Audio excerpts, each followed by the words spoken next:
Hello, AI community. Great to see you today. We are super excited to have our colleagues here from UC San Francisco for a presentation about UCSF Versa, which is their artificial intelligence ecosystem supporting chat and API that connects AI tools with UCSF data and systems. And today we're really happy to have Joseph Owens here, Senior Enterprise AI Product Manager from UCSF, and Victor Galvez, Director of the IT Integrations Team and EIA Platform Team and Versa AI from UCSF. So we will be recording this meeting, so just be aware. And Victor and Joseph, kick it off. Well, howdy, I'm Joseph Owens, and thanks for introducing us, Kara. I will be presenting via PowerPoint, but in this view, because I'll be going back and forth and over into Versa in the web app. Please let me know in the chat or raising your hand if you can't see the slides at any point, or if you have a question. We're happy to take questions as we go. I'm going to throw this link into the chat right now, because we'll talk about that site.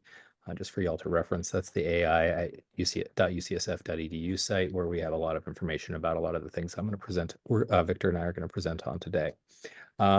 So as Kara mentioned, I'm the product manager for a number of AI things, particularly Versa at UCSF, and I work with Victor and really a huge number of other people at UCSF who have contributed to this work. So Victor and I are presenting today based on the work of many, many others. So please recognize that as we go through. In terms of agenda for today, what we'd like to talk about is very briefly, what is generative AI? I understand from discussions before this with Kara that a lot of the community here has been using generative AI in various ways. So I won't go too deep into that, but I will give just a quick brief introduction. We'll talk about data protection and other considerations for AI at the outset, because that really informs why we built some of the tools that we built, particularly Versa. And then we'll really dive into generative AI tools, specifically Versa at UCSF, with some discussion of the architecture of Versa, a demo of one of the components of Versa, which is the assistants, a little bit of discussion of our roadmap, what we've done so far and where we're going. And then we'll discuss a little bit about the usage and impact at UCSF.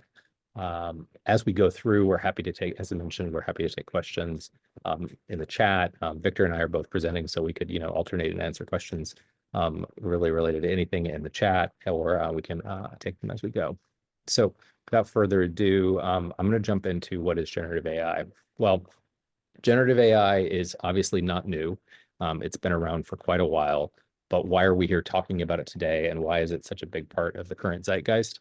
Well, a couple of years ago now, it feels like a long time now, but it's really been a blink of the eye in terms of timelines at big universities like the UCs.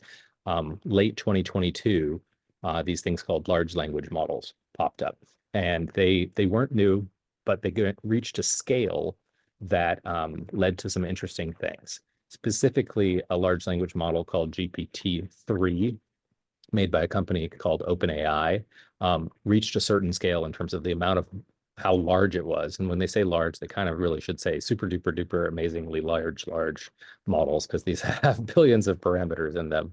And GPT-3 reached such a scale that it honestly surprised its developers in its general applicability. It was able to answer questions about and provide responses that were useful to its users on a range of things that was quite a bit wider than they even predicted based on what it was trained on. And so that's really when generative AI popped onto the kind of global stage in terms of awareness. Before that, you might have heard machine learning people or computer science people talking about these language models, and you might have heard of things about text to speech and things like that. But generative AI really had not leapt onto the scene in a big way like it did then. And just in case you haven't seen this, there's a website called Hugging Face. It's kind of got a funny name, but it's got a lot of really good materials about AI in general. And it has this lovely little video that I'll just play right here, which is what a large language model actually is. And so a large language model, and I'll pause it right here, is just a model. And when I say model, what I mean by that is a computer science term for something that takes inputs and it does something to it and it creates predictions and gives an output.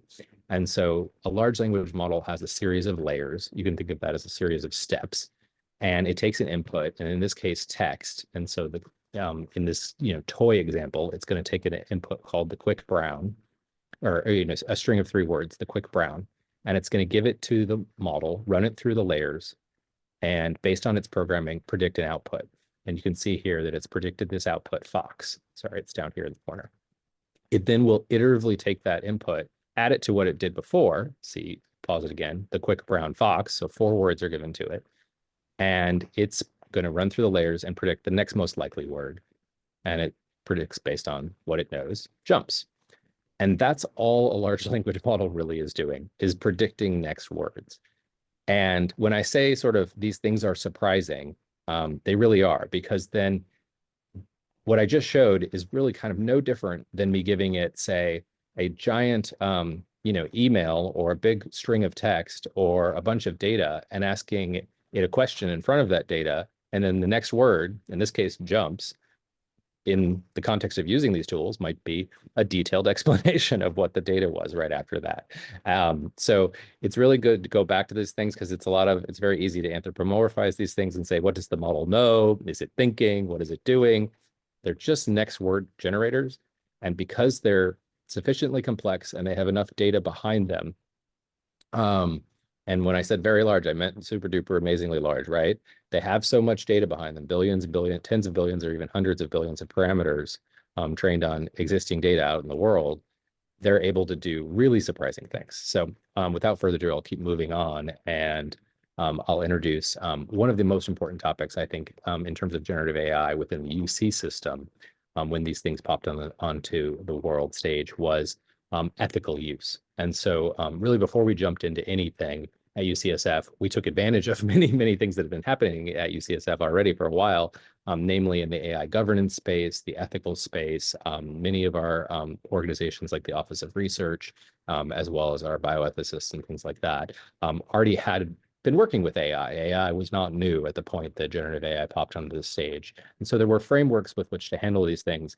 But I will definitely say the teams and the systems and the processes were all stressed by the overwhelming demand kind of from everywhere within the enterprise for new AI features and tools and things like that. And so, I wouldn't say anything sort of like really changed about how we're thinking about AI. It's just that it's much more at the forefront at a lot of different teams. And so the level of importance due to the applicability of these tools of AI has really raised throughout the enterprise. And with that, I'll kick it over to Victor to introduce kind of where we went from there. Yeah, thanks so much, Joe. I'm Victor Galvez, part of the UCSF AI Tiger team. As Joe mentioned, a couple years ago, this tectonic shift happened in the world of AI when the first ChatGPT functionality was first introduced. And with that, our CIO sent out a general notification to everyone at UCSF to please not make use of the publicly available chat AI using UCSF data, and that we will be creating our very own UCSF AI tool built in our secure UCSF managed tenant and enclave. And with that as well, the UCSF AI Tiger team was formed on May 2023. And as Joe mentioned, this is a large cross-collaborative team across many different IT departments and all our mission areas as we deployed and planned for the deployment of our Versa platform on August 2023. Next slide. So when we first deployed Versa, we had a few things in mind.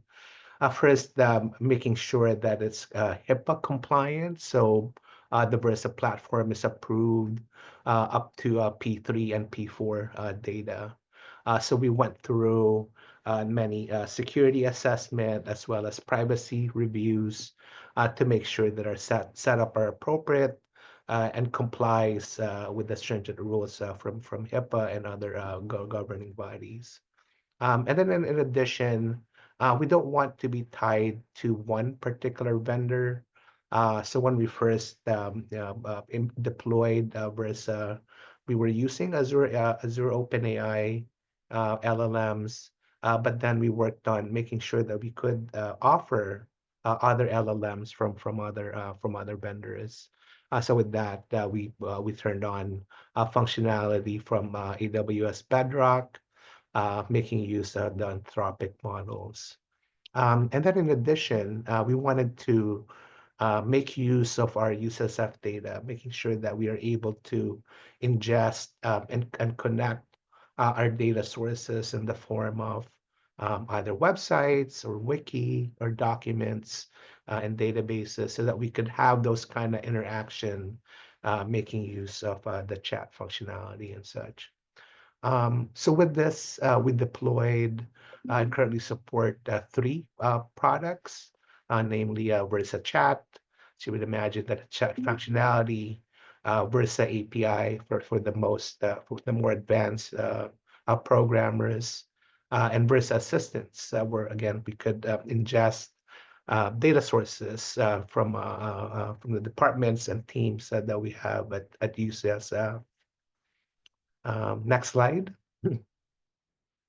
And then from an architecture perspective, we work with our infrastructure and network teams and other departments to implement this current infrastructure. Versa, as it stands now, is mostly hosted in our secure enclave for AI with Azure. So most of the Versa chat, the LLMs, Versa RAG are deployed within this Azure environment.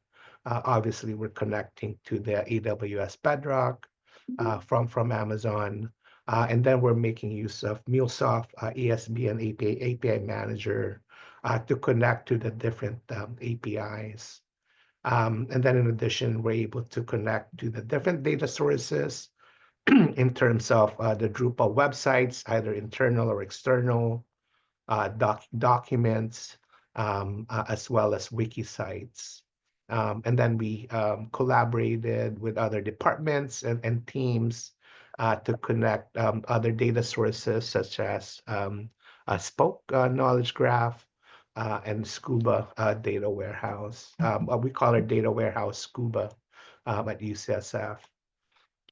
So currently, and Joe will talk about some of our roadmap work. So some of that we're working with our teams to offer mobile functionality in the future, as well as specialty LLMs. Victor, do you want to just reiterate again how we use MuleSoft to get between us and the model developers in terms of our data? Yeah, That's so kind of the most basically, important point. we wrap all the API-able applications and data sources through MuleSoft. So then we make use of the MuleSoft API manager to then facilitate the interaction with API programmers and data sources that would like to develop their own products, making use of Versa, the Versa platform. Thanks, Victor. Yeah, and one of the principles, obviously, within UC that guides the use of data at the UC is that we don't give away, patient data, student data, business data, any of those types of things to third parties for their to develop on. And as we're all kind of becoming more aware based on things happening at the national level, data is, in a sense, currency. And so these tools were, in a sense, no different than Google search from the point of view of we were all relatively comfortable giving our data away to Google in the forms of typing into the Google search and clicking on the results and thus literally training. I used to work at Alphabet, training Google data to be better. These tools are most useful when you give them lots and lots of data, large chunks of text. And so the degree of what's called in the software world or the security world, a honeypot, the degree that these tools were honeypots for sucking in a large amount of data was very different scale than previously available public data. And so, as Victor mentioned, we took numerous steps to make sure that we could make these tools available within UCSF, but allow them for use in a protected way. So one of the tools we've done on top of all of this is we've built our own what we call assistants, and that's sort of our internal branding of this, and it uses a technology called RAG. And so for those that haven't done any prompt engineering, this will be kind of like a little bit over your head. Those that have done prompt engineering and have copied big pasting of things into there, this is kind of like that. So I'll quickly demo or I'll quickly go over the architecture of how RAG works, just so that the demo will make a little more sense. But when you're talking to an LLM, for example, I'm going to show you in Versa, when you're talking to that large language model like GPT, and you give it a prompt, it will give you, as I showed in the demonstration, the next most likely response after that. If when you give it that original prompt, you say wrote a bunch of things and then copied a bunch of extra text in there just for context, like take into account all this other stuff, and you pasted a bunch of other stuff in there, you would be augmenting your prompt with, hey, take into account, for example, UCSF's pride values that I've copy pasted from the UCSF website right here, right? Pop that in there. Also take into account, say, this information that I've copy pasted from over here at, say, ethical use guidelines, from the AI site at UCSF. Augment my prompt with that. I could just paste a bunch of that stuff in. LLMs are pretty quote unquote smart, sorry to anthropomorphize. And they could take into that information, even if you don't sort of structure it well, and it'll add it to and you could add it to whatever it is your prompt, whatever you're trying to do. So you could augment that. So you being the monkey in this scenario, go and retrieve some information, you augment your prompt, and then you get generation by the large language model. That's all RAG is. That's all retrieval augmented generation is, except for we've built a workflow where that stuff can all happen in the background. And I'm gonna make that plain now. So we have in Versa, and this is the welcome screen to Versa. And so we talked a little bit about data use guidelines. And so every time a user comes into Versa, they're going to want to see this disclaimer here in Versa. They're going to have links out to UCSF trustworthy AI principles, the health AI oversight, or data use guidelines, all that stuff here. So they come into Versa, and I'll answer that question, Andrew, right now, actually. Let me widen the screen with a little bit of a visual bug here. And while you're in Versa, you can make use of large language models from OpenAI, or you can make use of large language models from Anthropic, and those are via the ones from OpenAI are through Azure, and the ones from Anthropic are through AWS. And so Anthropic has Claude 3.5 Sonnet. And so we're using external LLMs provided to us in these two cases, hosted on either Azure or AWS. And they're hosted in such a way, and they're configured in such a way that none of our data is leaking back to or stored at in a permanent way. AWS or Azure or the model developers, because they are hosting versions of those models from those model developers. And so none of the data is making it its way back to the model developers, and then everything about the sort of data controls and all of that is handled in the normative ways that UCOP has agreements with cloud service providers, Azure and Amazon, to secure everything, and like we do lots of other things with those cloud service providers. So we've got Versa hooked up to AWS and to Azure, and so we can use models from those two model vendors, Amazon and Microsoft, are allowing us to get access to. So that's been our strategy. And that was a little bit of an aside for Andrew's question. But as I think about the assistant I was just talking about, so I have access to an assistant, and all the users of Versa Chat have access to this assistant that we've named the UCSF AI resources. So a little bit earlier, I put that link in there for ai.ucsf.edu. And this assistant has access to a data base that has scraped the information off of that website, as well as the wiki. So we use a tool called Confluence, and we have a whole knowledge base about Versa.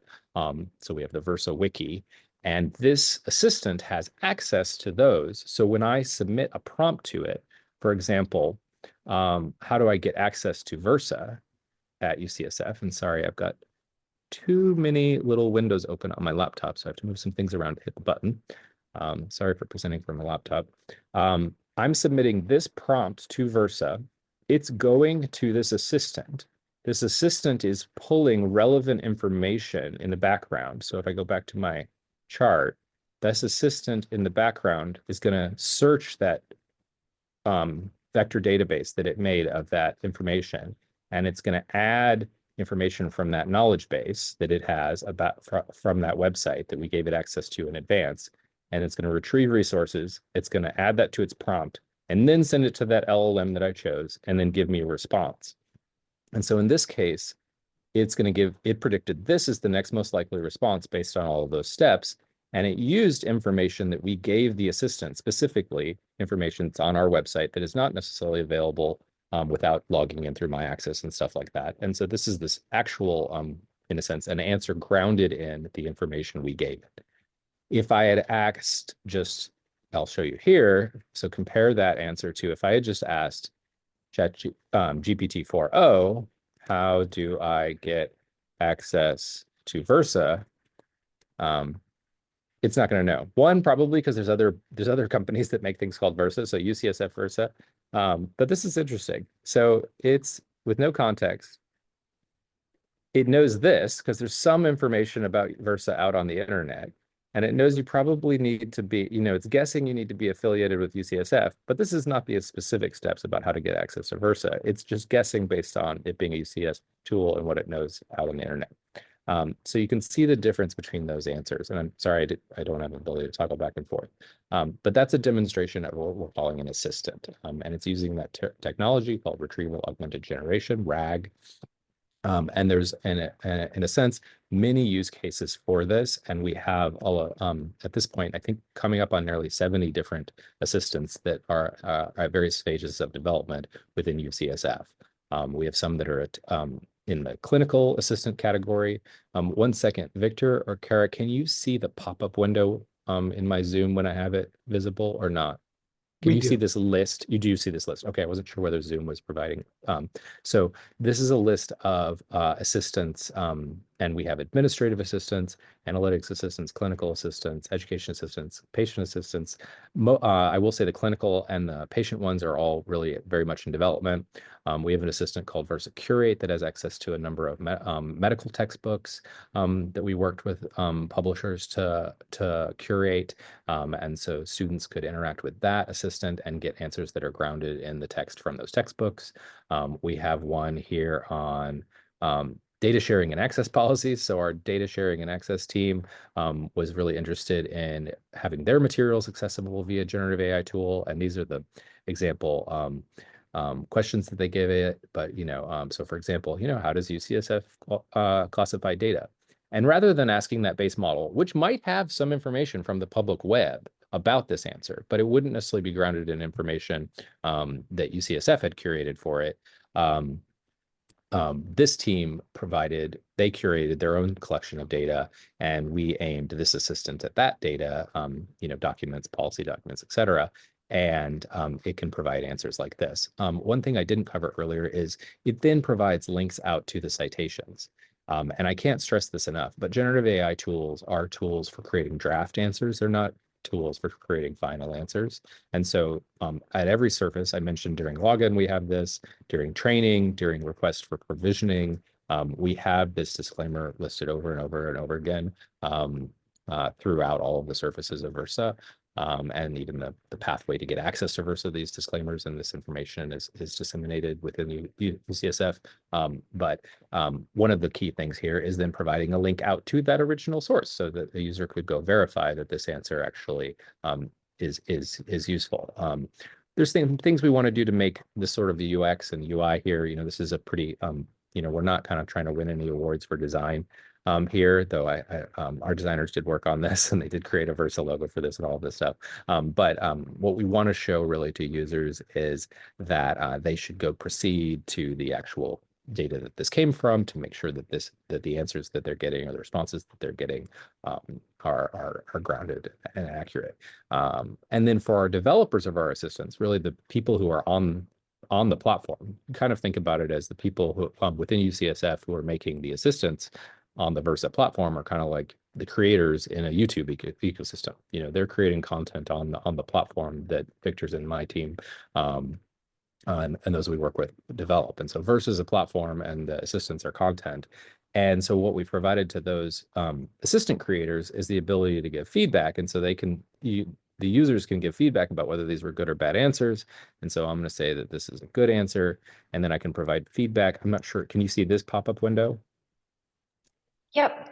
Okay, test feedback. So I'm going to label this as test feedback just so this doesn't get tabulated back in there. And this is a way that our users can provide feedback about whether the answers are any good. Because one of the things about generative AI is that it does not break the original paradigm that garbage in, garbage out. And so if the team that's creating the assistant aims it at, say, their website, and they forget that they have some out-of-date information on their website, well, these tools are pretty good at finding whatever they think are the most relevant information, and it may provide not very good information. One thing I'll stress here is that we don't retain any information beyond the chats in these conversations, and it's not stored because Versa is approved for use with P3 and P4, the most protected levels of UCSF data. And so even in this process, when a user might be providing feedback, it defaults to not supplying actually the answer, or sorry, the conversation back to the database. And so I'd have to actually check this box. So I have to opt in to supply this conversation back as feedback. Just one little thing that it's part of a whole sort of collection of things that we're doing to make this as secure as possible, to always follow through on the guidance that we're not good stewards of UCSF data. We want to be excellent stewards of UCSF data at all times. And then Andrew said, given how tiny the disclaimer is and the common tendency to take responses at face value, what steps are taken to minimize errors? What is the error rate? What is the value if people are supposed to check all the responses? It seemed very time consuming and inefficient. Yeah, so I think Andrew, I'm not sure what like your level of using these things is, but I, for example, am in conversation with these tools kind of all day, every day. The ability to get to a high quality draft of really kind of anything very quickly is quite useful. At least many users are finding that useful, as long as you keep in mind that you're getting to a draft. And so much like if I had tasked it to, whatever prompt I had to an intern to go do research, I would then use my facilities to check that work, knowing that they would be doing their best and they're trying to, please me based on the programming of this tool or based on their proclivities. But I would also know that while they might have access to lots of information, they may not have the wisdom to know how to get to that final answer. And so that's kind of how it's good to think about these things. But your question also raises another thing, which is I think it's very important to think about generative AI tools as not something that can be swapped into existing workflows. Like, oh, let me take a human, swap them out of the workflow, swap in the generative AI tool. That is not a good use of these tools. These are very, very, very different tools than we've had access to before in the computing world. I cannot stress that enough. This is as different as having a computer on your desktop than having access to mainframes. Like that's the paradigm shift here. It doesn't seem that different because we're just interacting with them over in a web app like this. It doesn't seem like there's that much different going on, but these don't work like computers have always worked. These are guessing tools. And so what works best is to create new workflows that take advantage of what these things can do, as opposed to swapping them into an existing workflow. And so where we've really seen them be high performing is when you're really taking advantage of the fact that these things can get to a 75% accurate answer on practically any question in practically a blink of an eye, but it's only a 75% answer. So then looking for workflows where that's really useful. Like if I had an assistant who had majored in all of the majors at my university, I wouldn't not hire them because they were just fresh out of school. I'd be like, wow, this person they're just super duper knowledgeable. Let me work around the fact that they're not very experienced because they're so knowledgeable about all of these different things. That's an amazing asset. But I have to then know that I need to take advantage, work around that fact. So one of these things, for example, is they can do incredible amount of computation on just text. So, I could take a bunch of text response to surveys and have it do a first pass chunk on that and get to, analysis of text super duper fast. Now, am I going to take that analysis and to your point, Andrew, it's called the automation bias. Just take it as an answer. I have to work really hard now to not just take that well-formatted, seemingly well-written answer and take that as a final answer. The work is then on me to do that. And so we all have to work on training ourselves to get over that automation bias. So that's a super, super useful topic to bring up. So thank you, Andrew. Going back to our presentation, so that was a demo of the assistant platform on top of Versa that we've built. And I gave that demo. And then just in terms of looking forward, we have now, just to reiterate a little bit, we've now rolled out access to Versa from an API point of view. So programmers within UCSF, particularly researchers, data scientists, things like that, can access these LLMs in a protected way. And they've been going gangbusters on processing, clinical research information. At UCSF, we have a number of ways for researchers to use copies of clinical data that are stored in our systems. And those researchers are able to use these things to, ask questions of, large collections of medical charts, things like that, all in a IRB guided and reviewed way, but just use these tools in a protected way to ask really interesting research questions, and have gone a long way with that. Versa Chat, for those that don't have programming abilities, allows access to those same large language models, but in a friendly GUI, a graphic user interface, like I just demonstrated, and then I demonstrated the assistants. And then for those people at UCSF who are building those assistants, we now have a lot of self-service tools available. I also mentioned that we're scaling out Bedrock and a lot of automation as it relates to building these assistants. On our future roadmap, we're re-platforming that web app. I mentioned that we didn't win any design awards or anything for that. Weren't trying to, but we are re-platforming onto something called React Native so that we could serve it as a mobile app, and we could have the same code base serve the mobile app as the web app. And then we continue, and this is actually probably one of the hardest things to do, keep up with the advancements in models that are coming out. It's nearly every week that a new model comes out. It seems like from at least one of these vendors, we now have at least two large vendors, Microsoft and Amazon, that we can supply models through. So for example, just yesterday, we were talking about, which of the newest models that came back in the last couple of weeks that are supplied, trying to decide which ones to prioritize to put into Versa. Now that we have these dual model vendors and the speed of model releases is happening so fast. We're also, in addition to the AI,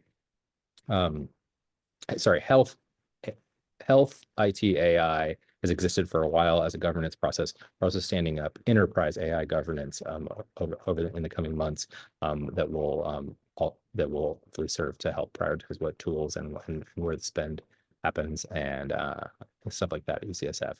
And then lastly, of course, we're working towards the future, and there's many folks who are thinking about what multimodal models will be, whether we might develop our own models. There's a lot of talk about much more complex workflows that might have agentic properties. And then based on the advancements in open source models, UCSF is investing heavily also in building high performance computing clusters on-prem to be able to take advantage of these more cost effectively. I see a number of chats came through as I was talking about the roadmap. I'm going to look back through this. Victor, do you want to jump in on any of these if you've been monitoring I'm it? replying to some of them in the chat. Okay, perfect. Yeah, I can surface a question that came in earlier from Jenny Brady. How do you provide guidance to users about which tools are best for use cases? Like in particular, which tools are best based on the data protection level? I mean, is this something that you mentioned in answering in the chat, Victor, that each departments have their own, units may have their own assistant, and they deal with training their users on their own and informing each other. But how are you kind of sharing and sharing out like education for your users about picking a model? Yeah, so for the so as I mentioned earlier, what we bring into the Versa environment are approved up to a P3, P4 level. And then we make sure that the LLMs are deployed within our secure UCSF-owned tenants for both the Azure OpenAI as well as the AWS Bedrock. And then in terms of the assistants, each assistant information data that we then ingest from each assistant doesn't intermingle with other assistant data sources. And then we have, as part of the data assistant request, we assign an administrator or administrators for that particular assistant from the team or the department that is requesting it. And then that administrator then approves additional a request for access for the particular assistance. Thank you, Victor. I also have a comment, a question that has kind of been, a few people have been circling around. What are the most common kind of successful use cases so far at UCSF? You know, Andrew, you mentioned kind of drafting and having that personal assistant to help you at certain stages of your work. Maybe you're going to be covering this, but here it is. What has been the most common successful use cases so far since your launch? So I threw this slide up. This is from February 24. We're about actually or this afternoon, we're going to be fielding at our office hour, and I'll touch on office hours in a second. We fielded this survey a year ago, nearly today, and we're going to field it again to our users about how they were using it at that point. I wouldn't say, the reason I just leave it as the Feb 24 summary is I wouldn't say it's diverged from this a lot. I would say what's happened as these models have gotten better and we've added the assistants is I sort of showed how assistants don't do anything a user couldn't do. They just make it easier. They're doing the retrieval for you. They're helping you augment. They're assisting in the workflow. The same things happened in the models getting better. So initially Versa was launched with GPT 3.5 and 4. Then new versions of those models came out. 4.0 came out. Every successive model iteration has made the answers, lower, in general, more knowledgeable, lower likelihood to what's called hallucinate. That's the term for generative AI, to just make stuff up. I don't like that term, but that's the term that field is using. So if you hear that word hallucinate, that's what they mean by that. They mean it just went outside of its knowledge and made stuff up to try to appease the user. But as the models have gotten better and as the tooling that we've provided have been increased in features and quality, I would say the utility for each of these things has gone up, but the categories has probably not changed that much. These things are incredibly useful for processing language. A first pass on taking a big chunk of text and asking for it to digest it is really useful. You can take a Zoom transcript and drop it in there and say, give me notes from this meeting, tell me the general tenor of the meeting, tell me if anybody was really having a hard time today in this meeting based on the transcript, and tell me what the next actions were, and it'll do a pretty good job of that. If you were in that meeting, that's going to be pretty good. If you were not in that meeting, you would not have a way to verify that. And so if you did not have access to the actual recording, that might be a dodgy thing to do. It's not that people probably aren't going to be doing that type of thing, but you'll want to be careful with the assumptions you made on that. That would be a best guess of what happened in that meeting based on looking at someone's notes. In this case, the notes from the transcript as generated by a generative AI tool, which is going to have its own sources of error, just as if somebody had emailed you their notes from the meeting. So just knowing that these tools are fallible in very much in a similar way like how humans are fallible when we analyze and digest things. They have their own biases. The training information, and I'll reiterate this again, the training information that goes into these things is not new. These companies scrape the information off of the internet. So when you take a bunch of text written by humans with the biases that humans have, and you give it to tools, it reproduces and often even scales the bias already embedded in that language. We all know the problems with bias just inherent built into our language, but we also in the use of that language. These tools reproduce all of that. And so nothing changes about the requirements on us to go against those biases where it matches with UCSF or UC values, which I don't think UCSF values and UC values are different. I don't really know, but we try to follow our values as best as possible. So in any of these scenarios, you just want to take advantage of that. Another category, I used to be a coder. I did my graduate work in R, analyzing genomics data. I used to be relatively decent at it. I got really bad at it for a long time. I ask for help in coding all the time when I need to do tasks that are repetitive. I was over in Terminal the other day and I was just asking it for, code examples and telling it the limited context that I was in and what programs I had access to and things like that. And these things are amazing at translating. Well, what is coding? It's translating into computer language, right? And so these tools are phenomenal at providing useful code or drafts of useful code. These tools are phenomenal at translating between languages. I saw a stunning example of this. Victor here actually can speak Tagalog, or sorry, Tagalog. And we did I didn't ask it for a phonetic pronunciation of that, obviously. And we did a demonstration where we translated something in, and Victor was able to verify that it, did a pretty good job of that. And so the depth and number of languages these tools have access to is pretty phenomenal. Again, I would never want to send a patient communication without someone in that loop who could verify that. So if I was trying to communicate with someone who was in a language that I was not able to check, I would want to be careful with that, or just comment and have it say, hey, this was translated by this. I do not have the ability to verify that this translation is correct. Something like that. That was a very long-winded answer to use cases, Kara. Hopefully that's helpful. Thank you. In terms of other questions, we were talking about, Victor, do you want to talk about usage a little bit? In terms of, yes. So currently we have about 4,000 or so registered users at UCSF. And then from a monthly perspective, we see a continued growth of unique users making use of the Versa platform for both chat and APIs. As I mentioned, chat, it's just like many other chat functionalities, and the APIs are what programmers would use that they could then build their own application, making use of the Versa platform. And then once we provide like the different LLM models, we see the growth on the latest and greatest, so to speak. And as we mentioned, we provided that Anthropic model, a few months ago. And then and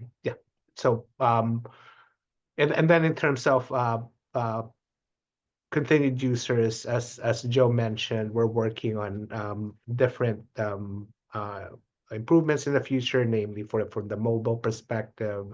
So I'm sure once we provide that functionality, we'll continue to see the growth in terms of usability. There was a question from Jeffrey Williams. The Canvas-like features that are coming out on OpenAI, from a development point of view, we're a small team and we're never going to try to keep up, in a sense, with the features that are available on commercial tools. So the use cases in terms of what you're doing with these things are always going to be somewhat limited, but at least you're in a protected environment where you're not giving away data. So I think what we're doing to address that, and I think Bharat's question too, right, below this about, updating the data and things like that. We're trying to address a lot of this through training of users and bringing up a community of AI users who are well-informed about the risks of the tools, understand how the tools work, so they know which tools to go to for what types of things. So if you start your workflow with, hey, I'm going to be analyzing patient data, where you should be going at UCSF in terms of which tools to be using. And actually, Victor, do you want to speak about our community of users? Here, I'll just show this slide. Yeah, so one of the big successes for in terms of the Versa implementation is the community of users. So we host office hours bi-weekly. And then, we see an increased growth in terms of what folks are discussing in the office hours.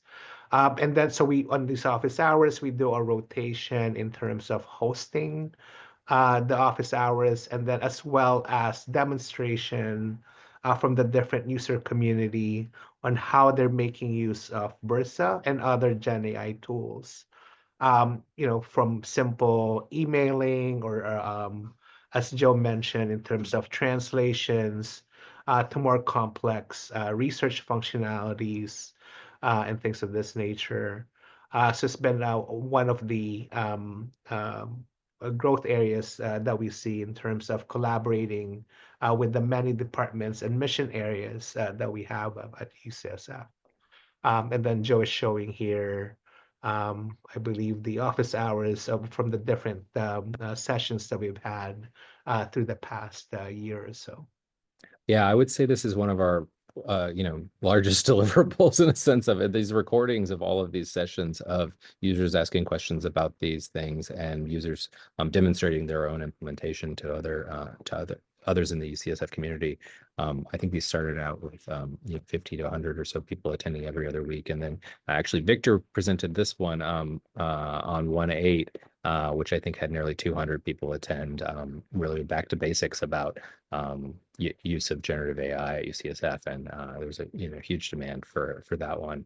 And then we provide recordings of these. So this community is one of well-informed users at UCSF. I think is one of the biggest deliverables of the Versa team and the Tiger team in terms of de-risking these tools, having people be more informed about how they work, where they should be used, demonstrating their own experiences, pros and cons with them, is going to create a community of people who are able to handle more tools with biases and all of the failings of them being thrown at them over the coming years, much better than us creating a tool that is sort of locked down and robust to everything that could happen in the world.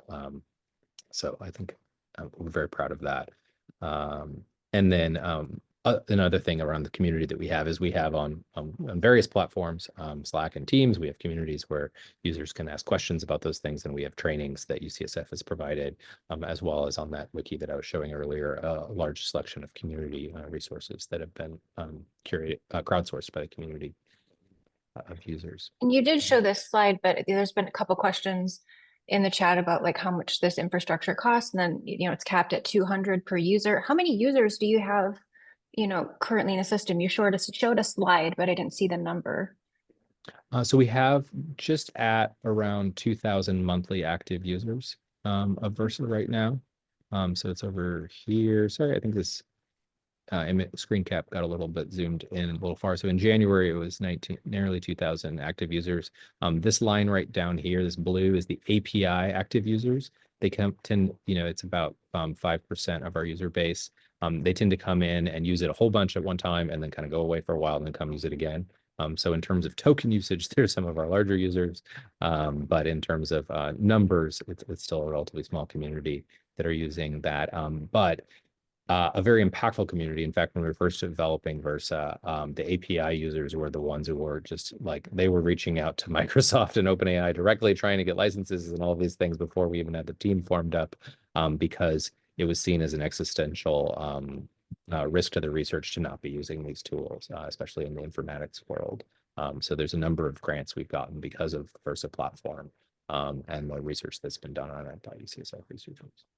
And you mentioned those, like those first users were informatics, kind of those in the research realm. Yeah, in the research realm, particularly we have an institute called the Bakar Institute. The whole community from there are actually, Victor, do you want to comment on this? I'm at a loss for words about describing the informatics cohort. I'm sorry, what was the specific question? Yeah, the question was, who constitutes your users? And Joe had mentioned that those who really wanted to get on as an existential, kind of reason to their work required it were informatics or researchers. Yeah. Could you speak to your user cohort and kind of how that's constituted? Yes. So the Versa platform is available to all our mission areas in terms of researchers, students, faculty, administration, as well as our health users. But in terms, so a lot of folks are making use of the chat functionality, as you can see on the graph that Joe was showing. A big percentage using the chat, but we do have a good number of folks, programmers, making use of the APIs, and these are mostly the research community, making use of the API functionalities. They're creating their own applications, their own functionalities, interacting with the data as well as LLMs that's provided in the Versa platform. So in short, it's available to everybody. From an API perspective, most of the users are researchers. And I'll mention from a point of view of cost. We're covering the development and support of VersaChat from IT. UCSF IT is covering that, and we're able to supply VersaChat at, I think, less than a tenth of what like more premium, like a pro license, for example, to OpenAI might cost. And so we're able to do that relatively cost effectively. And then for API users, though, IT is covering $200 a month of allowance in a sense, or credit for API users. Importantly, when you're processing a lot of data through one of these tools, you could blow through thousands of dollars on some of the more premium models very quickly, depending on, one line of code. So it really is the cost sharing model is quite necessary as it relates to setting up API access to these models because of the costs involved. But $200 a month is really enough to get kind of any user off the ground and getting it, using it, and demonstrating value to themselves. And then if they want to run really big jobs on really big sets of data, then they need to have grant monies usually. There was a question on DeepSeek, Joe. Oh yeah, So I'm happy. Go ahead, Victor. yeah, so obviously with the availability of DeepSeek, we had tons of inquiries in terms of if we are going to provide DeepSeek as a function, as an option of LLM. So we're looking at all open source LLMs that we could possibly provide to users. And again, we want to be uniform in the availability of these LLMs to make sure that they're approved for P3 and P4 data. And then off the bat, we would say no, but obviously, we are looking into the feasibility of either, providing an on-premise solution for these LLMs so that they're housed within our infrastructure and organization. And then we do see that both Azure and Bedrock are offering this in our own tenants. So those reviews are currently being reviewed assessed from both cloud option or on-premise solution. As you would imagine, on the on-premise solution, it will require a lot of computing power, so that would be the disadvantage of bringing things in-house. And then Victor, there's a question about renewables. And so I think right now we're at a scale where we're figuring out where the value will be, but there are researchers who are looking into, for example, figuring out ways to have things that might be reading, say, every patient chart and flagging it at some point, which would be a much more intensive job than the research to figure out whether that job is worthwhile. Once we start having some of these things running at like much larger scale, I think the energy component will be a much heavier mix of this, and then bringing some of this on-prem and making it much more efficient that way. As we bring it on-prem, we'll follow UC, those teams would be following the UC and UCOP guidelines about renewable energy and things like that. And so that would be one handle we would have on it from a renewable energy mix component. The others are UCOP's negotiations with AWS and Microsoft Azure about their energy usage for where their compute clusters are and things like that as it relates to these tools. I think that's like an ongoing discussion that's happening here. And as we're standing up the enterprise AI governance groups, I think energy and ethics will continue to be a heavy part of the conversation. And then also we're trying to, as we bring people on board with these tools, we're also trying to help them better understand when to use these tools and when not to, which is another big component of not using energy that you don't need. As these tools are more compute heavy and therefore more energy intensive than some previous tools. And you mentioned a little bit about kind of, we just have 1 minute left, but just the support model, the user support model. You mentioned these office hours that Victor holds. I mean, that's a big job, supporting your users. How have you been handling that? So we have a team. Go ahead, Victor. Yeah, so we have a large number of people who are devoting different amounts of time to this, and so there's it's a shared responsibility across 5 or 6 people to support the office hours, and we rotate it around. The same thing is true for the support. So we have level 1 support going to our ServiceNow team. And then they escalate things to, really, Victor's team and my availability and things like that. But it's kind of a community of people, and a bunch of people jumped in and worked on this for really about a year as extra, because it was seen as so necessary. And I would say now in the last 6 months, 8 months, it's some of those roles are becoming a lot more formalized as, intentionally supporting these things because it's so useful.